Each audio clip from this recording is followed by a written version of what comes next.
Welcome to the Wargames North Basement. I am Jeff, and here we are going to explore the wonderful world of Magic the Gathering, where I will be sorting collections, opening boxes, and otherwise enjoying mine and hopefully your favorite hobby. So the first thing we do is we start sorting by set. You might notice that I'm sorting upside down. The reason I do that is because the Magic the Gathering symbols are on the right-hand side of the card, and I sort left to right. So this allows me to see the set symbols more closely. Now, Magic the Gathering has hundreds of sets, and this little area right here will not support all those. So I break the Magic the Gathering sets down into several categories so that I can eliminate the amount of piles. So this is old border. This is borders with a core set, so M13, M11, M21. This here is War of the Sparks. This is a more current set, so I will likely see more of those cards as I sort, so I will give them their own separate pile. That is Shadows over Innistrad. Here we have Dominaria. Dragon's Maze, I might put in a pile, or a separate pile, or a modern pile, because I don't expect to see lots of those. Here's another core set. Now, Lorwyn is an older modern set from the mid-2000s, so I don't expect to see a lot of those. So here's an old border set. This is Homelands. Here is more core. Another old border. Here is another 2010 modern border.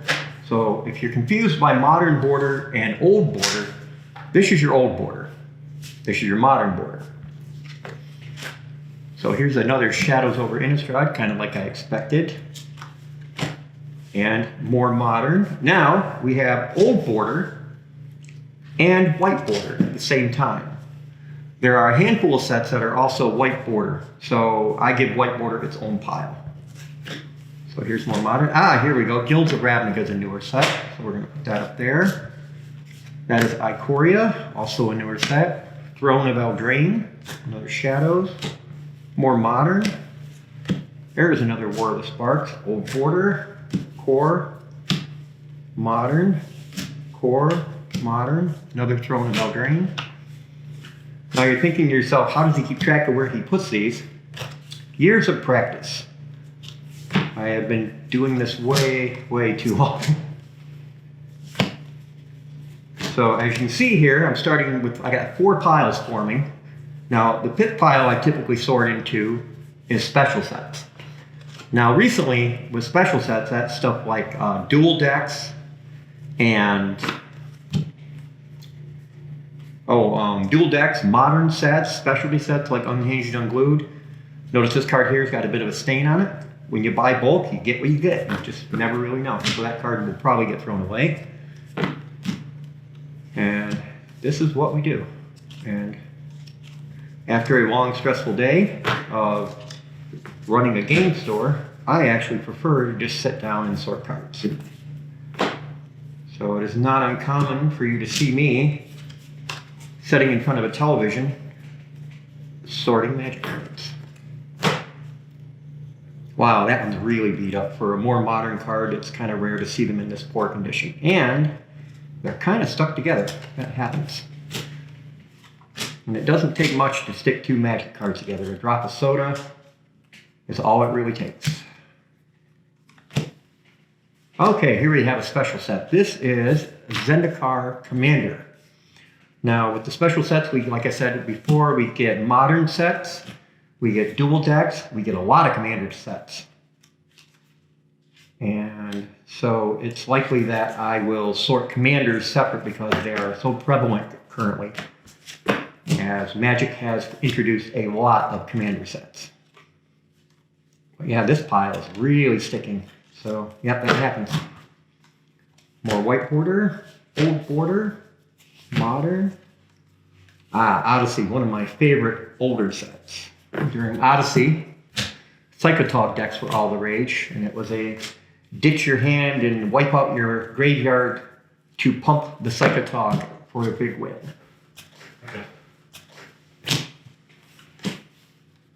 All right, here's some Zendikar Rising. Kind of don't have a whole lot of space to work here, otherwise I would start another set for that. Oh, there we go. This is Torment, and Torment was really huge on Centaurs. That was a common character type during Torment. I miss Centaurs. They haven't brought them back lately. You know, we've been back to Ravnica so many times. I would really like to go back to some of those older sets. I feel like those cards could see a nice revamping. Now here's something interesting I like to do. So here is a whole bunch of Theros Beyond Death. I don't really have rooms to start more piles, but since this is a small chunk of all the same card, I will set them over here and I'll show you what happens when I find something else. Okay, so here we go. Here's a bunch of Return to Ravnica. So what I'll do is I'll crisscross them like this. And then later on, when I have more time and more space, I can quick sort those and oftentimes match up numerous sets to make my sorting go faster. So here's a pile of Zendikar Rising. Here, oh, that one's damaged. When I spot cards that have that much damage, I just take them right out of the mix right away. That way, I don't have to look at them again because they're just a waste of my time. Battle Bond, gotta like Battle Bond. That was a great set. Here we have Modern Horizons, the first one. They just came out with Modern Horizons 2 recently, which has added a lot of cards to the Modern pool. I was really surprised with the Modern Horizons set because it was a great way for, you know, Magic to pump up the Modern format, and I think it's led to an increase in Modern play. If you don't know about Magic formats, there are numerous Modern formats, or if you don't know about Magic formats, there are numerous Magic formats. So the old school Magic format is called Legacy, and that is every card in the Magic library except for the banned list. And I won't go over the banned list because I would need it in front of me, and that's something we could do at a later day. We can sit and talk about the banned list. Many of the cards are banned just because they are grossly overpowered and, quite frankly, really hard to come by. So it's kind of an unfair advantage for those who have them and those who don't. And then we have Vintage, which is another Legacy style format but with a larger banned list. And then we have Standard, which is what most stores play for Friday Night Magic. And that is the last 2 years worth of sets. And now we have a rotation that will knock 4 sets out, and then as the year progresses, 4 new sets will come in. And we experience rotation roughly every October. It all depends on when the 4th set of the year drops, but usually October. And you can see a lot of customers who are like, I'm worried about my cards not being usable in Standard, and so they will oftentimes sell me their collections or portions of their inventory at that time. And of course, they use that money to invest in the new Standard cards coming out so that they can keep their Standard going.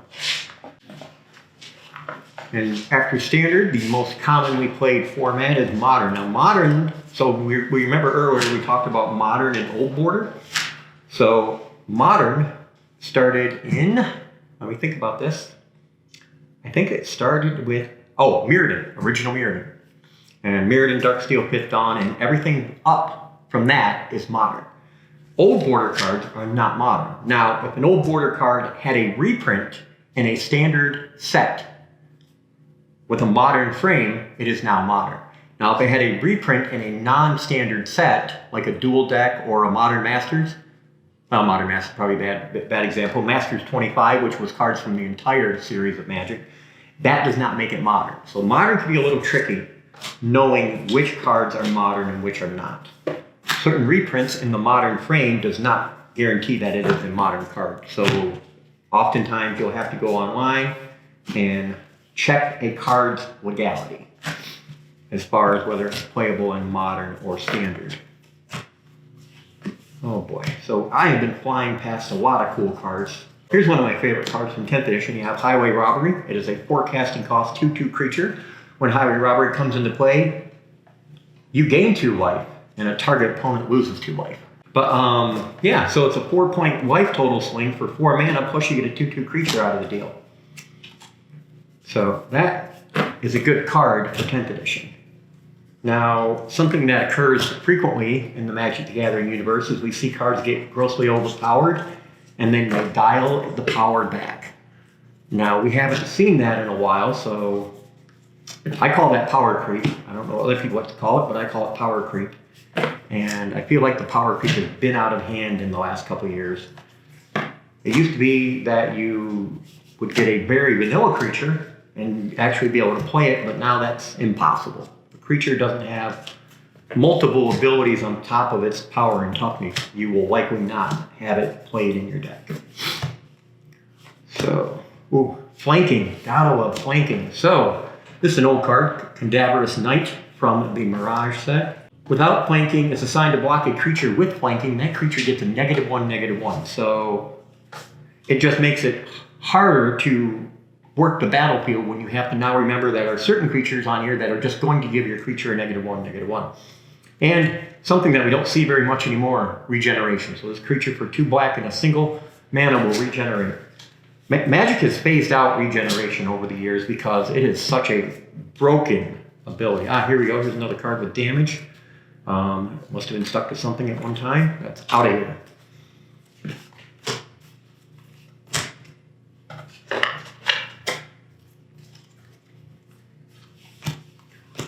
More sorting. Here we go. Here's a whole bunch of cards from Prophecy.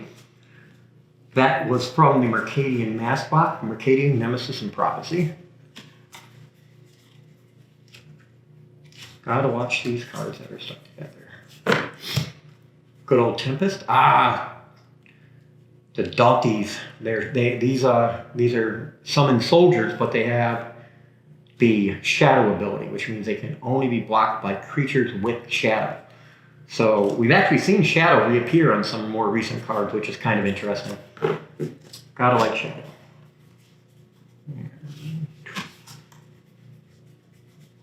There's a patch of Zendikar. And do I have this one? I have not been sorting to the top very often, so I'm losing track of what I have up there. Man, that's stuck. There we go. Important thing when you're storing your Magic cards, especially in boxes, is moisture. Got to keep them out of damp places. I've had so many thousands of cards lost because just a little bit of water got on the cards. That one's got a big old crease in it.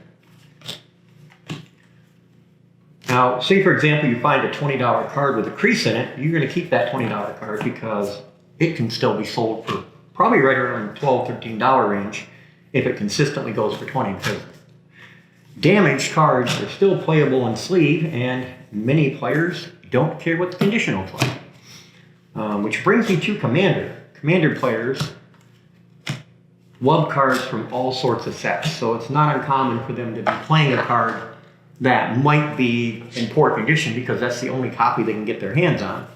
Here's one of my favorite cards from the old days. So, Thicket Basilisk. Whenever Thicket Basilisk blocks or is blocked by a non-wall creature, destroy that creature at the end of combat. Now, that is essentially Death Touch, but they didn't call it Death Touch. They didn't have a name for it yet. So, there are a lot of abilities explained on older cards that have now been given a keyword that we now all have to remember. So, I'm a little salty about that. There are so many keywords that I just can't remember that I end up reading the card anyway. So if you're like me, don't feel bad, you're not alone. Sometimes you won't remember everything. Goblins, they are so prevalent in Magic. Goblins are just everywhere. Every set seems like they've given the goblins a little more love than they deserve, because goblin decks can be a pain. In fact, it feels like I just sorted myself right into a whole goblin deck. Like, there has been over 30 goblin cards in a row here. And more goblins. From Mirage. So like I said, goblins have been around for a while. Wow, yeah, okay. We hit a goblin pile. Alright, now we're into some humans. Okay. Alright. There's some old border stuff. Some more Zendikar Rising. Oh, that kind of card's kind of yucky.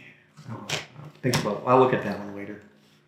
Oh, here we go. Odyssey block. So not only in Odyssey did we have insects, but we also had centaurs. And so insects kind of replaced elves during the Odyssey block. So this one here taps and adds for 2 mana. Not a bad card if you're looking for mana ramp, maybe for one of your commander decks. So yeah, we're talking about Commander. And Commander is a 100-card format that can use almost any card from Magic. Their banned list is one of the smallest as far as individual formats go. And you have a Commander card, which sits in the command zone. That Commander must be legendary. And the colors of the cards in your remainder of your deck must match the color of your Commanders. There's the Theros beyond that. Making a mess here. Ooh, there we go. Mongoose, Nimble Mongoose. So this card was a lot of fun. He had the Threshold ability. And the Threshold ability was triggered when you had 7 cards in your graveyard. So here we have a 1/1 for 1, but if you get 7 cards in your graveyard, he becomes a 3/3. And then Nimble Mongoose cannot be the target of spells or abilities. So, you know, there's a keyword for that now, right? Ah, this is Chosen. Another good elf card. So many good elf cards. Oh, hey, looks like we're hitting a batch of elves. Here we have Scorpion. I'm surprised it's a creature Scorpion and not a creature insect. Because in Magic, even though, I mean, yes, technically, Scorpions aren't insects. Maybe that's a creature type we can go back to. Maybe we'll see more Scorpions in the future. Oh my goodness, Kabus. So the Innistrad block introduced Kabus. Kabus were just in every color, and they always had a great, usually they had a great 2-color ability. So like this is a green card with a red activation cost. That's not as common in the older sets. It's more common now, but when this first started occurring, we were all just kind of blown away. It's like, what are they doing? Why are they putting red mana symbols on green cards? It was great. I was like, holy cow, Magic's getting more complicated. And now we just kind of look back at the old days like that and thinking, I wish it was less, or wish it was more simple like it was back then. All right, ooh, classic right there, Llanowar Elf, the original mana dork, as we call them. But basically, a mana dork is any creature that produces mana. So a 1-drop 1/1 creature that after he doesn't have summoning sickness can tap 4 mana as well. Llanowar Elves were in the original printing of Alpha Magic. So they were in Alpha, Beta, Unlimited, Revised, and nearly every core set. Plus they've seen reprints in numerous other sets. So the Llanowar Elf is one of the most printed cards in Magic, except for basic lands.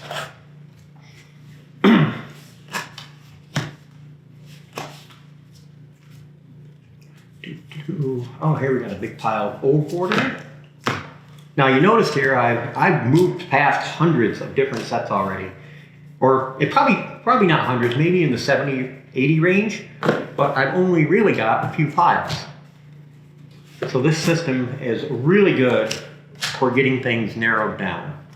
Kind of think of it as a filter. You want to get things into more manageable piles. Wow, this inventory right here, there's a lot of beat up cards here. But you know, that's just one of those things. When you buy bulk, you just really don't know what you're getting. And you know, you don't want to spend an hour sorting through somebody's pile of bulk. You want to look at the rares that they've sold you. You want to look at their mythics and their foils. And you want to just, you don't want to take all day about it. Here's something that really annoys me. So these are pro pits. And pro pits are terrible for us because we have to stop what we're doing and take the pro pit off. Now, I'm pretty good at popping pro pits off of cards, but it wastes my time. Don't want to do that. Here's a whole stack of Ravnica Allegiance. That was the second set of the Ravnica Allegiance, our Guilds of Ravnica. Ooh, that one's sticky. Don't want that one. So early on, Magic would do things in 3 block sets. So it was common to have, the original Mirrodin, Darksteel, and Fifth Dawn was part of that block. And then we had Odyssey, Torment, and Judgment. Literally for almost 2 decades, we've seen nothing but 3 block sets. And then Magic just decided we're not doing that anymore. And so it really kind of broke up the flavor of Magic because we would be introduced to a new set and then you would get to explore a theme for 3 sets. So with Mirrodin, it was the mirrors, which were artifact creatures, and they played across each color. which made a mirror deck in almost any color possible. And then, we'd move on to, well, like I talked a lot about Odyssey. There were centaurs and they were insects. And so we got to explore that world for a while.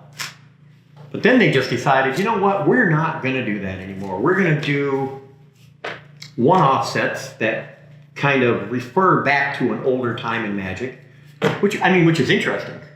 But it just kind of doesn't allow you to explore the worlds anymore like we used to. So here's an interesting reprint right here. So here we have Midnight Guard from Dark Ascension, and then we have a Midnight Guard from Battlebound. So because it's in Dark Ascension, it is modern legal. And so because of that, you can play the Battlebound reprint, even though the Battlebound isn't modern. But you have to just look it up because it's going to catch you. Here we have Eternal Masters. So Eternal Masters reprinted sets from all of Magic. And remember how I talked about creatures that only had simple abilities? So a two casting cost for a 2/1 flyer. This is very reminiscent of early Magic cards, even though this is a recent reprint.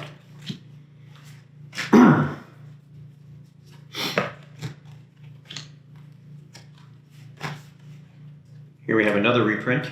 So here is M20. So when M20 was in Standard, this reprint is from a dual deck. Now, you could still play this in Standard, but you wouldn't be able to play this in Legacy or Vintage because these are way newer. Actually, no, you would be able to. Scratch that. Sometimes I get lost in my own thought here. But yeah, just reprints. They're really tricky sometimes to figure out whether a card can be played in a certain format. So you have to be super careful of that. We have a huge pile of Theros, the original Theros, not Theros Beyond Death. So Magic likes to revisit realms. I have been arguing for years that we need to revisit Lorwyn. I love Lorwyn with the Kitkins and the Shapeshifters. And, what's another good character class from Lorwyn? I think here. Oh, giants. There was tons of giants in Lorwyn.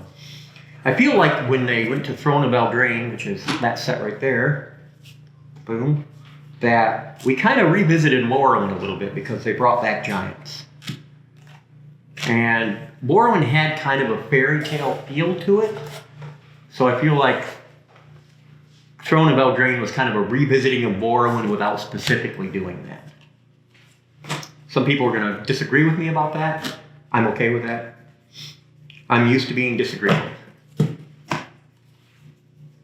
All right, here's a pile of Zendikar Rising.